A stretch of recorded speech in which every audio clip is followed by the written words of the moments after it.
έχω τη χαρά και την τιμή να φιλοξενώ δύο νέα παιδιά, τα οποία θα πρέπει να αποτελέσουν παράδειγμα προς μίμηση.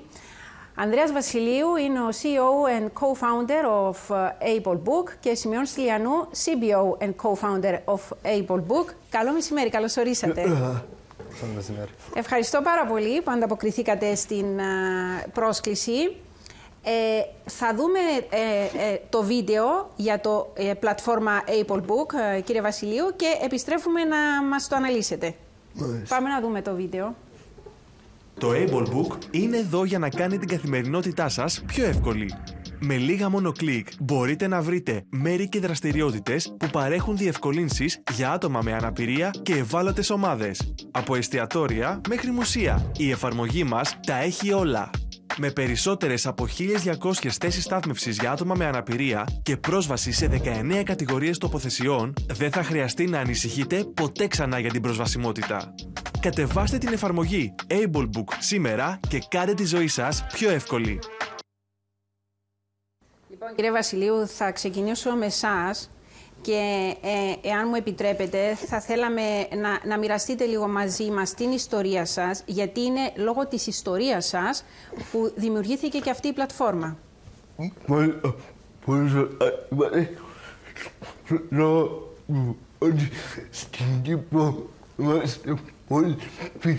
Είμαστε πολύ πίσω στην Κύπρο.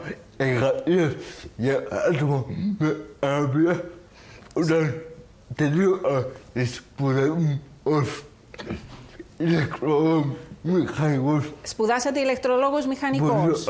Με πτυχίο και μεταπτυχίο επίπεδο στο Πανεπιστήμιο Κύπρου. Δυστυχώς δεν εξαπάλα μία θέση εργασίας. Προσπαθήσατε να ενταχθείτε στο χώρο εργασίας και σας έκλεισαν την πόρτα και δεν καταφέρατε να βρείτε εργασία ενώ τελειώσατε το πανεπιστήμιο και πήρατε και το πτυχίο.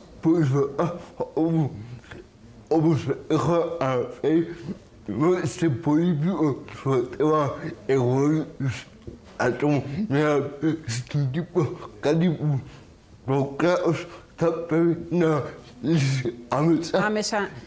Γιατί δεν είμαι μόνο εγώ, υπάρχουν πολλοί πολίτες εκεί έξω που αντιμετωπίζουν κάποιο θέμα αναπηρίας που δεν βρίσκουν εργασία.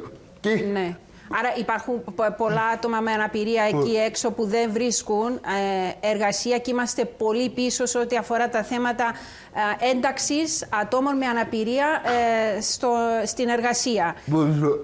Και εσείς όμως δεν τα βάλατε κάτω.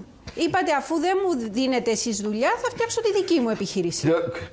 Όπου υπάρχει πρόβλημα, υπάρχει και μια λύση.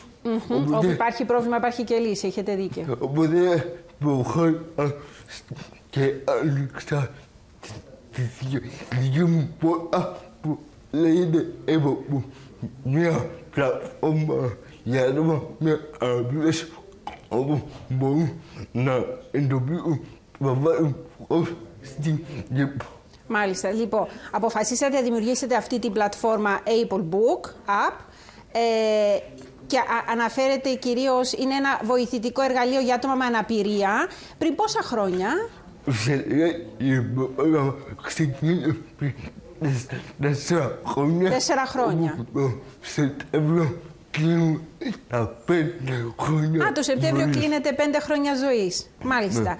Και θα μπορούσατε, κύριε Στυλιανού, να μας εξηγήσετε λίγο η πλατφόρμα Able Book App πώς λειτουργεί? Βασικά η εφαρμογή Able Book είναι μια εφαρμογή διαθέσιμη σε όλες τις κινητές συσκευές, όπου ο χρήστης μπορεί να μπει δωρεάν και να εντοπίσει μέσω των εργαλείων που παρέχουμε όλες τις τοποθεσίες που είναι προσβάσιμες, δημόσιες και ιδιωτικές, και να δει με λεπτομέρεια τις διευκολύνσεις που παρέχονται ανάλογα με τις δικές του ανάγκες. Στην εφαρμογή υπάρχουν 4 χαρακτηριστικά διαθέσιμα για τους χρήστες και ακόμη 2 χαρακτηριστικά που διαθέτουμε στις επιχειρήσεις αλλά και σε κάποιους κυβερνητικούς φορείς. Η εφαρμογή μας είναι διαθέσιμη και σε αγγλικά και σε ελληνικά για τους ξένους επισκέπτες στην Κύπρο. Κύριο χαρακτηριστικό είναι διαδραστικός ο χάρτης. Όπως είπα πριν, μπορεί ο χρήστης ανάλογα με την τοποθεσία που θέλει να κατευθυνθεί να την εντοπίσει, να πάρει οδηγίες κατεύθυνσης και να δει τις λεπτομέρειες όσον αφορά την προσβασιμότητα. Να δει φωτογραφίες, μια μικρή περιγραφή για τον χώρο, να επικοινωνήσει με κάποιον λειτουργό ή τον ίδιο τον επιχειρηματία για οποιασδήποτε ερωτήσεις, αλλά και υπάρχει κουμπί για οποιοδήποτε πρόβλημα να επικοινωνήσει μαζί μας και εμείς να επικοινωνήσουμε με τους αρμόδιους φορείς. Και αυτός ο διαδραστικός χάρτης αφορά τοποθεσίες, περιοχές ή αφορά και υποστατικά, υποδομές, γραφεία? Ακριβώς. Βασικά στην εφαρμογή έχουμε καλύψει όλους τους χώρους στάθμευσης για άτομα με αναπηρία ανά το Παγκύπριο. Υπάρχουν στην εφαρμογή πάνω από 100 επιχειρήσεις που παρουσιάζουν την προσβασιμότητα των υποστατικών τους.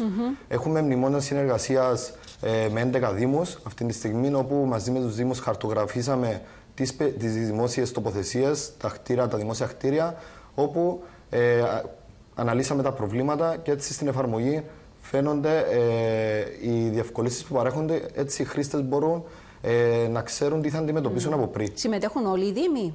Όχι όλοι, αλλά είμαστε στη διαδικασία να καλύψουμε και τους υπόλοιπους δήμους στο να μπουν στην εφαρμογή. Υπήρχαν κάποιοι που είπαν όχι? Απλά υπάρχει μεγάλη καθυστέρηση. Μεγάλη καθυστέρηση, Μέχρι να γίνει επικοινωνία, να υπογράφουν μνημόνια, αλλά πιστεύουμε πως και οι υπόλοιποι δήμοι υπογράφουν μνημόνια στην Γαλλία, γιατί είναι απαραίτητο εργαλείο για τους δημότες και όχι μόνο. Είναι απαραίτητο εργαλείο, ναι. Άρα υπάρχει μια καθυστέρηση και γι' αυτό οι άλλοι δήμοι σίγουρα μέχρι να ανταποκριθούν. Στην αρχή της ιδέας, όταν ξεκινήσαμε πριν από 4 χρόνια με τον Ανδρέα, βρίσκαμε κλειστές πόρτες λόγω ότι μπαίναμε σε ένα τεράστιο πρόβλημα, κοινωνικό πρόβλημα, την προσβασιμότητα στην Κύπρο. Τα τελευταία χρόνια βλέπουμε μια κινητοποίηση από διάφορους οργανισμούς, επιχειρήσεις που ενεργοποιούνται στα θέματα της προσβασιμότητας και τα τελευταία 2 χρόνια βλέπουμε και τους κυβερνητικούς φορείς, διάφορα υφυπουργεία να θέλουν να εντάξουν τις υπηρεσίες τους και να μπορούν να καλύψουν με οποιοδήποτε τρόπο τις ανάγκες των ατόμων με αναπηρία. Ναι. Άρα είναι ανοιχτή πρόσκληση για όλους, Ακριβώς, οποιαδήποτε επιχείρηση, οποιοδήποτε οργανισμός παρέχει έστω και μια διευκόλυνση προς τα άτομα με αναπηρία και τις ευάλωτες ομάδες, μπορεί να μπει και να είναι μέλος της εφαρμογής, έτσι ώστε να παρουσιάζονται υπηρεσίες που παρέχει. Κύριε Στυλιανού, πώς έγινε η συνεργασία σας? Ήρθε ο Ανδρέας και σου είπε την ιδέα? Βασικά με τον Ανδρέα ήμασταν από πάντα φίλοι. Βλέπαμε τις προσπάθειες που κατέβαλε ο Ανδρέας από νεαρή ηλικία. Έτσι, σαν παρέα, προσπαθούσαμε να βοηθήσουμε με οποιοδήποτε τρόπο και στην πορεία ο Ανδρέας ήρθε κοντά μου λόγω και του επαγγελματικού μου background. Μου είπε την ιδέα για μια εφαρμογή. Μετά παντρέψαμε διάφορες ιδέες και είμαστε σήμερα σε μια εφαρμογή που έχουμε πάνω από 3.000 ενεργούς χρήστες. Και έχετε και βραβεία, να το λέμε και αυτό. Έχουμε πάρει 3 βραβεία. 3 βραβεία μέχρι τώρα. Στιγμής το πρώτο βραβείο ήρθε από και το γενναίο επίκεντρο στην κατηγορία κοινωνική προσφορά. Κοινωνική προσφορά. Το βραβείο είναι στο βραβείο ΟΕΦ καινοτομίας. Και καινοτομίας. Μιλάμε το βραβείο κοινωνική καινοτομία το 2023 και το τελευταίο βραβείο ήταν από οργανισμό νεολαίας. Και από τον οργανισμό νεολαίας. Στην κατηγορία εξάλληψης κοινωνικών διακρίσεων. Εξάλληψη κοινωνικών διακρίσεων. Έχουμε μακρύ δρόμο γι' αυτό. Έχουμε και είναι αυτός ο λόγος που δημιουργήσαμε αυτή την πλατφόρμα. Γιατί πέρα από την εφαρμογή, σκοπός είναι να λύσουμε και άλλα ζητήματα που προσφάτα είχαμε υποβάλει την πρόταση για αλλαγή νομοθεσίας. Αλλαγή νομοθεσίας. Ναι. Εργασία των ατόμων με αναπηρία, όπου στην Κύπρο είμαστε πολύ πίσω. Υπάρχει μια νομοθεσία που λέει εάν ένα άτομο με αναπηρία έχει μισθό πάνω από 500 ευρώ, ναι, κόπτονται από το επιδόμα κάτι που για μένα είναι απαράδεκτο. Είναι απαράδεκτο. Έχετε δίκιο. Αποκόπτεται το ελάχιστο εγγυημένο εισόδημα από ένα άτομο αναπηρία που βρίσκει δουλειά και παίρνει μισθό. Ακριβώς, το υπόλοιπο πάνω από το 520 ευρώ, το υπόλοιπο από το μισθό του αποκόπτεται από τα επιδόματα. Και το άτομο, αν χάσει για οποιοδήποτε την εργασία του, δεν μπορεί ξανά να πάρει full το επίδομα του. Είναι κάτι που φέρνει τα άτομα με αναπηρία σε διχασμό στο να βγούμε έξω, να κυνηγήσουμε, να βρούμε εργασία ή να μείνουμε σπίτι και να παίρνουμε τα επιδόματα για να μπορούμε να καλύψουμε τις ανάγκες μας. Και κάνετε και γι' αυτό ένα αγώνα ενημέρωσης και να αλλάξει. Βασικά το πρόβλημα που βλέπουμε στην Κύπρο όταν ξεκινήσαμε την ιδέα ήταν η ευαισθητοποίηση γενικά και των ατόμων με αναπηρία αλλά και των ατόμων χωρίς αναπηρία. Να γνωρίζουν τα δικαιώματα, τα προβλήματα που αντιμετωπίζουν τα άτομα με αναπηρία, έτσι ώστε όλοι συλλογικά να ευαισθητοποιηθούμε και να λύσουμε διάφορα προβλήματα. Μέσω της εφαρμογής είναι το ένα κομμάτι που προσπαθούμε να καλύψουμε την καθημερινή ζωή των ατόμων με αναπηρία, αλλά μέσω των δράσεων μας, που είναι αρκετές, να λύσουμε τέτοια προβλήματα που αντιμετωπίζει γενικότερα η κοινωνία μας. Ναι. Κύριε Στυλιανού, εκτός από το χάρτη, υπάρχει και το Able Cash. Σωστά. Βασικά στην εφαρμογή, όπως είπα πριν, είναι 4 χαρακτηριστικά. Ναι. Στο διαδραστικό χάρτη, το άλλο χαρακτηριστικό που παρέχουμε είναι το Online Parking System, όπου οι χρήστες μπορούν να δουν σε πραγματικό χρόνο τη διαθεσιμότητα του χώρου στάθμευσης. Ήταν μια συνεργασία που έγινε με το Δήμο Λευκωσίας. Είναι η Able Card, το δεύτερο χαρακτηριστικό. Είναι μια κάρτα μέλους αποκλειστικά για άτομα με αναπηρία, όπου επιχειρήσεις που βρίσκονται στην εφαρμογή παρέχουν επιπλέον προνόμια προς τα άτομα με αναπηρία. Και πρόσφατα προχωρήσαμε σε μια αναβάθμιση επιστροφής χρημάτων, όπου οι χρήστες απευθείας με το σκανάρισμα της τραπεζικής τους κάρτας, οποιαδήποτε κάρτας, επόμενη μέρα την έκπτωση που παίρνουν από τις επιχειρήσεις την παίρνουν στον τραπεζικό του λογαριασμό. Σκοπός ήταν να μην πηγαίνουν τα άτομα με αναπηρία να ζητούν έναν 5%, έναν 10% έκπτωση λόγω αναπηρίας. Αυτόματα, χωρίς κάποιος να γνωρίζει, σκανάρισμα της κάρτας και επόμενη μέρα η συγκεκριμένη έκπτωση μπαίνει πίσω στο λογαριασμό. Μάλιστα. Μελλοντικές σας προοπτικές σχέδια για το Able Book? Προς το παρόν, αυτό που θέλουμε είναι να μεγαλώσουμε την κάλυψη στην Κύπρο. Σκοπός μας είναι να καλύψουμε όσο γίνεται όλα τα σημεία για την προσβασιμότητα. Έχουμε ξεκινήσει δράσεις και με το Υφυπουργείο Τουρισμού για διάφορες τουριστικές τοποθεσίες, έτσι ώστε να χαρτογραφηθούν, να γίνουν κάποια αξιολόγηση των χώρων, έτσι ώστε να γίνουν άμεσα αλλαγές.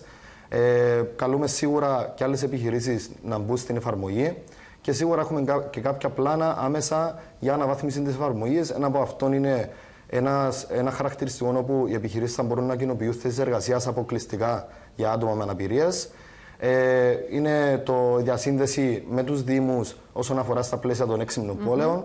Έχουμε στα πλάνα μας για δημιουργία ενός πόρταλ για άτομα που είναι στον τομέα της υγείας και ταυτόχρονα παρέχεται ένα κουμπί panic button στα άτομα με αναπηρία, όπου απευθείας με το πάτημα του κουμπιού ο πιο κοντινός αρμόδιος φορέας, αστυνομία, πυροσβεστική, νοσοκομεία κτλ. Θα ειδοποιούνται, αλλά και ο πιο κοντινός, για παράδειγμα, φυσιοθεραπευτής, γιατρός, νοσηλευτής κτλ.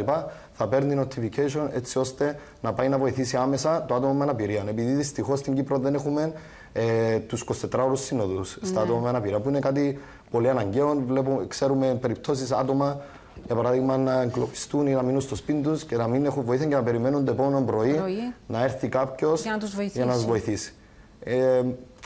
Εδώ που ερχόμαστε και λέμε ότι δεν είναι τα άτομα με αναπηρία να ενταχθούν στην κοινωνία, αλλά η κοινωνία που βάζει τα εμπόδια να ενταχθεί στα άτομα με αναπηρία. Επειδή τα άτομα με αναπηρία ζητούν ίσα δικαιώματα, ίσες ευκαιρίες σε όλους τους τομείς. Κύριε Βασιλείο, ένα καταληκτικό σχόλιο. Το μήνυμα που θα ήθελα σου κάνει με αναπηρία δεν έχει σημασία η εξωτερική μου ή αν αντιμετωπίζουμε κάποιον πρόβλημα υγείας, μπορούμε όλοι να έχουμε ίσες ευκαιρίες και ίσα δικαιώματα. Φτάνει να διεκδικούμε αυτά που μας ανήκουν.